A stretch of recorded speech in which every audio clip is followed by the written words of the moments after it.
특히 바이오 같은 경우는 앞서도 말씀드렸지만 매출이 안 나와요. 매출이 안 찍혀요. 그러니까 장사가 안 되는 게 아니잖아요. 개발이잖아요.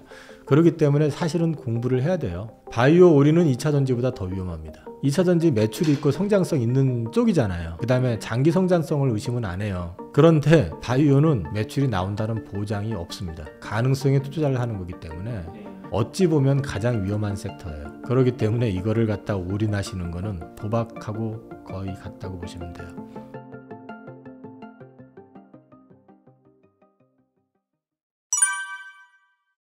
제가 경제방송이나 다른 매체에서 계속 얘기 작년부터 해왔었던 건데요. 올해는 바이오가 좀 변할 수 있다. 첫 번째는 이제 금리가 피크아웃을 찍었고, 그러면 금리에 있어서 가장 민감하고 가장 피해가 큰 데는 바이오입니다. 왜냐면은 물건을 파는 게 없잖아요. 돈만 들어가잖아요. 그러니까 개발을 해야 되니까 돈이 들어가게 되는데, 금리가 낮을 때는 이제 가능성을 보고 여기저기서 이렇게 돈을 넣어주는데, 금리가 높으면은 돈 장사하지 뭐 하려고 저런 데다 돈을 넣어주냐 이렇게 돼버리는 거죠. 그러니까 바이오텍들이 자금을 구하기가 어렵잖아요. 근데 이게 피크아웃을 찍게 되는 순간 지금 10년물 국채금리 미국 같은 경우도 국채금리가 5% 초반에서 3.9 지금 3.9대 됐죠. 급락해버리잖아요. 이게 무슨 얘기냐면은 금리를 인하 당장 안 하더라도 시중금리는 벌써 반응을 하기 시작하거든요. 그래서 이제 금리에 민감한 섹터인데 금리 피크아웃이 나왔다는 얘기는 바이오 섹터 쪽에 대해서 서서히 고개를 돌릴 시선을 돌릴 가능성이 높다. 첫 번째. 두 번째는 임상 부족 현상이 코로나 이후에 계속 있었는데, 이걸 이제 M&A라든지 아니면 이제 라이센스 인, 라이센스 아웃은 파는 입장에서 이제 아웃인 거고, 이 빅파마 입장에서는 라이센스 인을 하는 거죠. 그거를 이제 하는데, 이게 재밌는 거는 JP모건 컨퍼런스 콜에서 거의 매일 한 건 정도씩 10억 불 이상의 라이센스 인이나 M&A 이런 것들이 나왔거든요. 어저께도 보니까 뭐 중국 쪽에 어디였더라? 43억 달러 뭐 얘기가 또 계약한 게 나왔는데 계속 나와요, 지금. 그리고 지금 보시면은 우리나라도 갑자기 한미약품을 OCI 어저께 나왔던 게 레고캠바이오를 오리온홀딩스 갑자기 나오잖아요. 그러면은 이게 이제 바이오 쪽을 계속 보고 있었던데 금리 피크아웃이 됐으니까 조금 숨 터질 때쯤 되면은 이제 이게 목이 졸려가지고 깔딱깔딱거리다가 숨 쉬고 있을 때 내가 살 테니까 이리 가지고 와 하면은, 레고캠이나 이런 회사가 그렇다는 게 아니라 이제 바이오텍들이 보면 돈이 말라가지고 이제 헉헉거리다가 그전에는 10억 달러에도 안 팔아. 라이센스 아웃 안 할래. 더 줘. 이렇게 했던 애들이 돈이 말라버리면은 반만 줘도 하고 싶은 마음이 생기잖아요. 근데 그러니까 빅딜들이 계속 발생이 되는 거죠. 이제 이런 것들이 좀 있는 것 같고, 그 다음에 이제 바이오가 2020년 이후에 시세 난 적이 없어요. 작년 하반기에 좀 좋았었죠. 보통 바이오텍이 한 3년 이상 침체기를 겪는 경우가 우리나라에서는 별로 없었어요. 그리고 미국 바이오가 작년부터 핫했던 게 있죠. 비만. 그거 유명하더라고요. 네, 비만. 그 다음에 작년 말부터 크게 커졌던 게 ADC, 표적항암제라고 그래가지고, 그냥 쉽게 표현하면 미사일에다가 꼬리 링커라는 걸 달아가지고 거기에 약물을 집어넣어가지고요. 이걸 갖다 설계를 어떻게 하냐면 특정 암을 발현하는 쪽에다가 그것만 딱 표적하게 만들어서 그쪽에 가가지고 말하자면 꽂혀가지고 약물로 치료해버리는, 표적항암제가 그거거든요. 일반 항암제 같은 경우는 그냥 항암제를 집어넣어버리니까 멀쩡한 세포들까지 죽어버리게 되고 막 사람들이 이제 어려워지잖아요. 네. 근데 이제 이런 쪽이 지금 굉장히 핫하게 지금 M&A나 이런 것들이 이슈화되고 라이센스 아웃이 되고 있거든요. 작년 말에 그래서 우리나라에서도 얀센으로 17억 달러 레고캠에서 라이센스 아웃을 했었고요. 그 다음에 이제 알츠하이머병 치료제가 작년에 하나가 승인이 났거든요.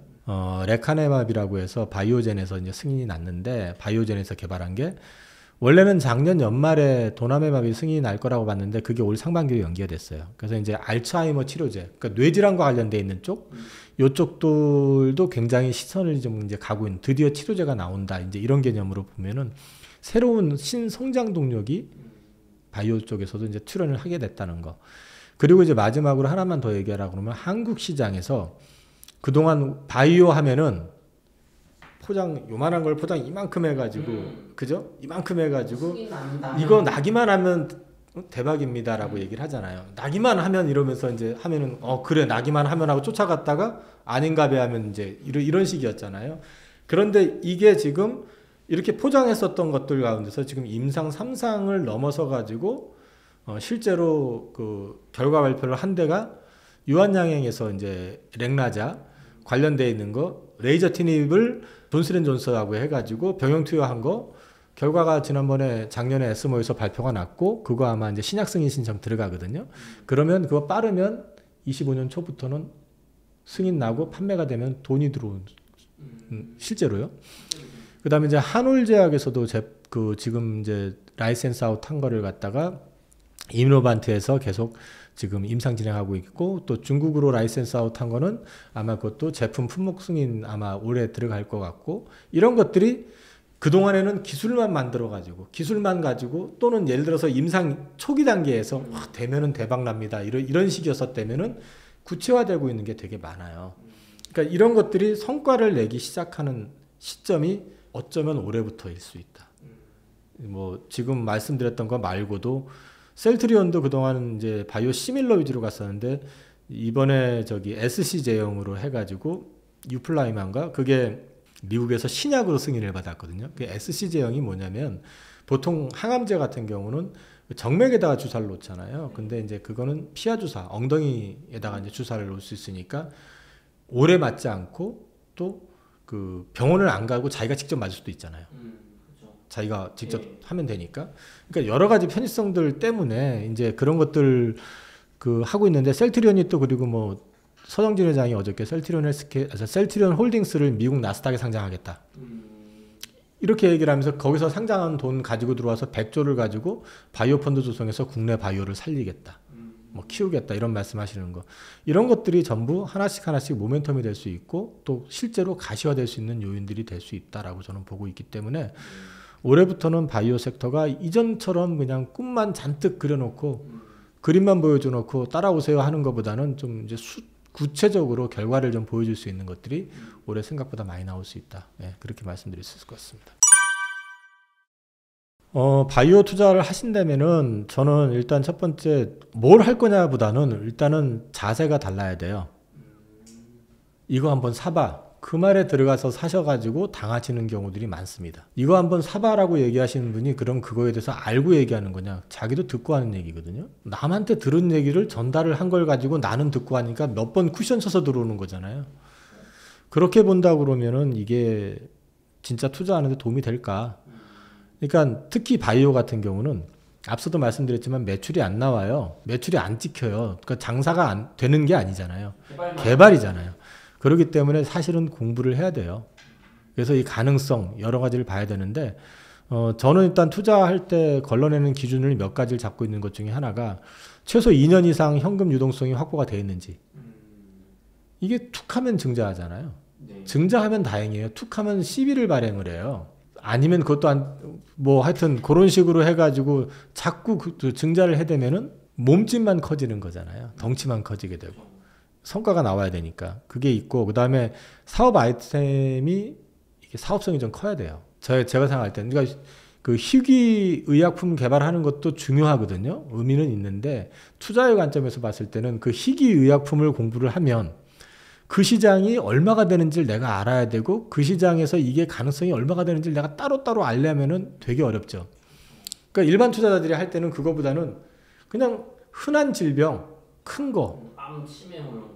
그렇죠. 그런 쪽으로 개발하는 데 많잖아요. 그러면 뒤져보면 그 시장이 어느 정도 되는지도 알 수 있고 또 지금 회사가 지금 어느 정도 위치에 있는지도 공부를 하다 보면 좀 알 수 있고 얘네들이 개발하는 기술이 뭐 정말 올드 패션인지 아니면 요즘 뭐 개발하는 뭐 새로운 뉴 패션인지 이런 것들도 확인할 수가 있고 하니까 사업성이 큰 걸 보시라. 그리고 그냥 막연하게 바이오 한다고 그래가지고 하시는 것보다는 국제과제 수행 이력이나 라이센스 아웃 같은 거 과거 이력도 한번 체크해 보시라. 그 다음에 오너 경영진들의 이력도 체크하시는데 이게 보면 대학 교수님들 같은 경우는 믿음이 강하잖아요. 대학 교수님들을 하면은 왠지 뭐 많이 당하는 사람들 많거든요. 그러니까 그분들이 나쁘다는 게 아니라 그것보다는 실제 오너와 경영진들이 실제로 어떻게 이쪽에서 업을 해왔고 이런 것들은 이제 평판이라든지 이런 것들 좀 체크할 수 있으면 해보시는 것도 좋고, 그 다음에 이제 그분들 방송에 나오시거나 IR을 하실 때 가만히 들어보시면 포인트가 뭐가 있는지 알 수 있어요. 신약 개발에 진심인 건지 아니면 마케팅에 집중하고 계시는 건지 이런 것도 한번 체크해 보실 필요가 있다. 그리고 회사 분위기 파악을 해보셔야 되기 때문에 먼저 회사 공부하시고 주담하고 통화를 반드시 해보시라. 그리고 단일 아이템으로 올인한 회사는 가급적이면 하지 마시고 포트폴리오가 좀 돼 있는 회사. 하나만 주구장창 파가지고 개발한다고 했는데 실패하면, 그러니까 이제 그것도 좀 생각해 보시고, 그 다음에 너무 거창하게 포장해서 얘기하는 것도 조금, 그런 회사들은 좀 주의하실 필요가 있다. 그리고 정 자신이 없으시면 바이오 개별로 가지 마시고 ETF를 하시라. 올해는 바이오는 보셔도 괜찮을 것 같다. 단 1분기 조정 구간에 보시라. 이제 그 말씀드리고, 그 다음에 이제 마지막으로 말씀드리는 건 바이오 섹터. 아까도 말씀드렸지만 저는 포트폴리오 전략이기 때문에 바이오가 좋다고 해서 또 바이오 올인은 2차 전지보다 더 위험합니다. 2차 전지가 위험하다는 얘기가 아니라 2차 전지에 지금 물려 계신 분들이 있잖아요. 네. 2차 전지 매출이 있고 성장성 있는 쪽이잖아요. 네. 구체화된 매출이 나오는 섹터잖아요. 어찌됐든. 그 다음에 장기 성장성을 의심은 안 해요. 실적이 지금 안 좋은 것 뿐이지. 그런데 바이오는 매출이 나온다는 보장이 없습니다. 가능성에 투자를 하는 거기 때문에. 네. 그렇기 때문에 어찌 보면 가장 위험한 섹터예요. 그렇기 때문에 이거를 갖다 올인하시는 거는 도박하고 거의 같다고 보시면 돼요. 그래서 저는 포트 전략을 가져가셔야 되고 비중을 너무 크게 가져가시지 마시라라는 말씀을 드리겠습니다. 이거 기사화된 내용이고, 그 다음에 서정진 회장께서 지금 뭐 당장 뭐 하시겠다 이게 아니라 어차피 빠르면 올 연말 내년 초쯤에 이제 하실 거다라고 하셨는데, 저는 이거를 보시면서 서정진 회장님에 대해서 어떤 생각을 했냐면 승부사 맞다. 셀트리온 홀딩스를 상장을 한다라고 했을 때 저는 처음에 어떻게 생각했냐면 또 국내 상장하는 거 아니야? 근데 국내 상장을 하게 되면 셀트리온이 노이즈가 생길 수 있거든요. 중복 상장 이슈가 나오죠. 셀트리온이 있는데 셀트리온 홀딩스가 그러면 셀트리온 말고 엄청 큰 회사를 또 몇 개 갖고 있냐는 거죠. 셀트리온 엔터테인먼트 정도 있을 거고, 뭐 그잖아요. 셀트리온 제약인가 있을 거고, 그렇죠. 큰 게 없어요. 네. 그러면 따지고 보면은 이거 두 개 같이 상장을 시켜놓고 되면 이게 모지가 될 수 있는 거잖아요. 근데 이거를 나스닥을 가시겠다고 딱 선언한 것 자체도 시장에서 사실은 그렇게 해주기를 바랬던 거죠. 그 가장 좋은 케이스일 수도 있고, 나스닥 가는 게 되게 되면 중복 상장 이슈는 없는 거죠. 그렇죠. 일단 그 부분에 대해서 긍정적이고요. 그 다음에 또 한 가지는 서정진 회장이 지분이 87.19%거든요. 특수관계인이 98.57%예요. 이 얘기를 왜 하느냐? 이제 승계 관련된 것도 생각하셔야 될 거 아니에요. 그러니까 이제 그런 부분들의 필요성 때문에 어차피 상장도 고려를 하실 수밖에 없었을 거다라는 생각을 하고 있고요. 내용은 사실 너무 지금 일러요. 사실 뭐 한 것도 아닌데 발표하신 내용을 근거로 보면은 뭐 지주사 상장을 통해서 100조 원 펀드를 조성해서 스타트업에 투자하고 본인 지분은 60%로 낮출 거다. 대신에 여기서 뭐 시밀러 포트폴리오를 22개로 2030년까지 구축을 하고 AI 신약 개발도 하고 디지털 헬스케어도 할 거고 뭐 이런 얘기들 이제 하셨는데 그대로 되면은 좋죠. 그건 뭐 될지 여부는 앞으로 시간을 두고 지켜보실 필요는 있는데, 이렇게 됐을 때 국내 그러면 셀트리온의 수혜냐? 그게 궁금하죠. 일단 나쁜 얘기는 아니죠. 나쁜 얘기는 아닙니다. 근데 직접 수혜는 또 아니에요, 사실은. 셀트리온이 아무래도 가장 큰 회사니까 스타트업 투자하고 뭐하고 해가지고 키워내더라도 결국은 셀트리온의 플러스 알파를 줄 가능성은 충분하다라고 볼 수 있겠죠. 결국 바이오시밀러를 셀트리온에서 하는데 주로 포트폴리오 구축하는데 굳이 또 바이오시밀러를 셀트리온 말고 또 다른 회사를 만들어서 할 리는 없잖아요. 그러니까 그런 식의 어떤 서포팅을 통해 가지고 협업 내지는 뭐 이런 승수작용은 좀 나올 수 있을 것 같다. 네, 그 정도 말씀드릴 수 있을 것 같습니다. 임상을 하는 데 있어서 돈이 많이 필요하잖아요. 그러면 그 돈이 필요한 거를 갖다가 어쨌든 갖고 있던 현금을 쓰다 보면 돈을 찍어내 가지고 할 수 있는 건 아니기 때문에 그 범위를 넘어서게 되죠. 보통 임상 개발을 하는 게 예를 들어서 우리가 올 4월 1일까지 뭘 끝내놓고 그 다음에 계획은 있겠지만 그게 그것처럼 되지는 않잖아요. 좀 더 들어갈 수도 있고. 예, 더 들어갈 수도 있고 또 이게 생각보다 되게 늘어질 수도 있는 거고 하니까 그래서 이제 그 자금 조달 이슈는 항상 있어요. 그래서 상장되는 회사들도 흑자나는 회사들이 아니잖아요. 기술 가지고 상장하는 거니까. 그럼 상장해놓고 얼마 안 돼서 또 자금 조달을 하는 이유가 그런 거거든요.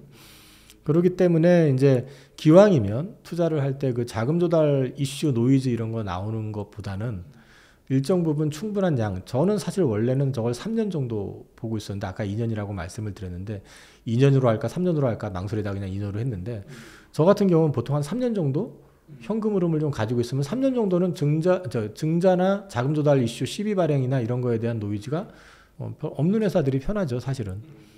그렇게 되면은 그 기간 안에 어쨌든 지금 개발하고 있는 것들이 최소한 임상 1상 정도는 끝이 날 거고 뭐 라이센스 아웃이 됐든 아니면 어떤 성과에 대한 얘기들이 나올 수 있을 테니까 그거 보고 가져갈 건지 아니면 아 이건 아니겠다 싶으면 팔든지 결정하면 되는 거니까요. 저는 그렇게 하시는 게 좋겠다. 그리고 바이오 회사들 중에서 너무 오래된 회사들이 있어요. 상장한 지 막 굉장히 오래됐는데 하나도 성과가 안 나온 회사들 그런 거보다는 가능성 있는 쪽을 보시라. 네, 그렇게 말씀드리겠습니다. 보통 이제 바이오 텍들이 예를 들어 가지고요. 제가 지금 기억하고 있는 게 알테오젠 같은 경우가 시가총액이 한 몇백억 정도 했던 회사거든요. 대규모 라이센스 아웃이 됐잖아요. 뭐 M사가 됐든 S사가 됐든 그리고 지금 구체적인 결과물이 빠르면 올해 안에 나온다고 하니까 지금 시가총액이 한 4조 5천억 5조?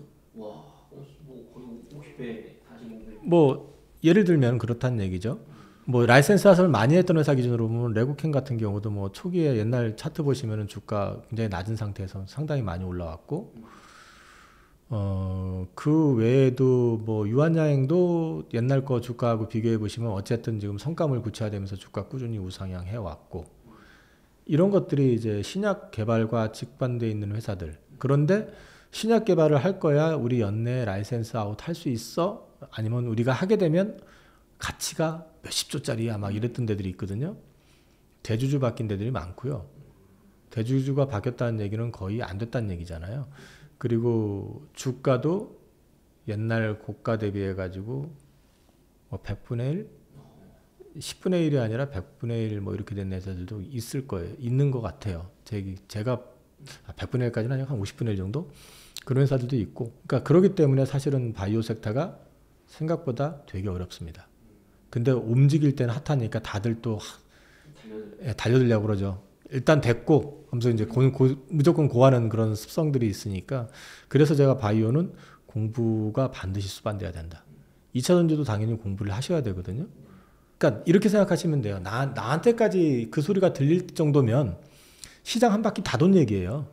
너만 알고 있어 하면서 얘기해 주거나 뭐 정말 큰 뭐가 날 것처럼 얘기해 주잖아요. 그러면 혹하잖아요.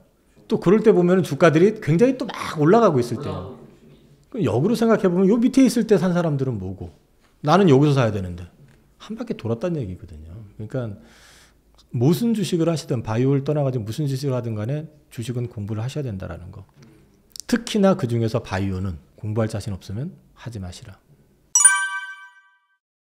좀 어려운 구간 지나고 있습니다. 지금 이제 1분기가 좀 조정 가능성이 있다라고 저도 말씀을 드렸지만 저도 시장에서 계속 지켜보는 입장에서 스트레스가 장난이 아닙니다. 현금이 많은데도 짜증이 날 때가 많아요. 그리고 왜 기분 나쁘게 보면은 내가 갖고 있는 것만 피해서 올라가요. 또 나는 이거 갖고 있는데 꼭 그 옆에 있는 것들만 올라갈 때가 있고 그러면 저거 살까 말까 망설이다가 요즘 패턴이 그래요. 그럼 쫓아가서 사면 물려요.